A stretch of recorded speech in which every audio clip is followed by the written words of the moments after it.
Hello and welcome to today's daily message.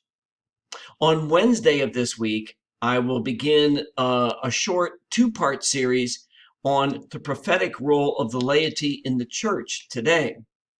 And so over the next couple of days, I want to preview a couple of the ideas that I will be presenting.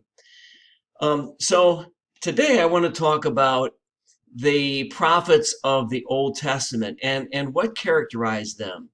So let's take, for example, the prophet Isaiah. There are certain things that characterize each of the prophets, and Isaiah is an example of that. So first of all, the prophets were called by God. And if you read through the book of Isaiah, you will see that Isaiah receives a very direct calling from God. Isaiah is reluctant to accept his call because he's so aware of his deficiencies. But that doesn't stop God from calling him anyway. Then you'll see that the prophets are men and sometimes women who understand the covenant. They understand the sacred agreement that God made with the chosen people.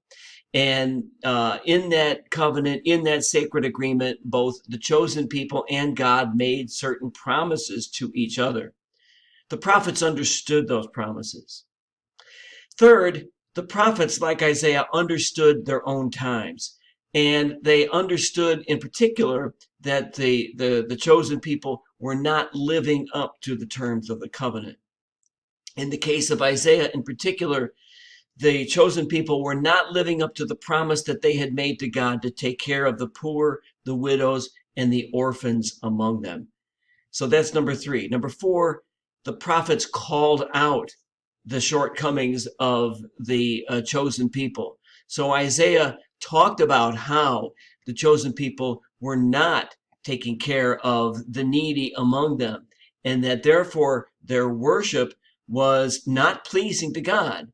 Their worship was not pleasing because it was not accompanied by the work of social justice. Then the prophets, after they would call out the sins of the chosen people, would warn them that God would punish them if they did not change their ways. So Isaiah said that if they don't change their ways, if the chosen people don't change their ways, that God was going to send an enemy from another country to conquer them. And that is, in fact, what happened. And finally, the prophets almost universally faced rejection, ridicule, persecution for their message. And so those are the common characteristics of the Old Testament prophets.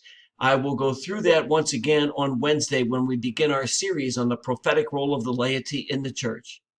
Thank you for watching today.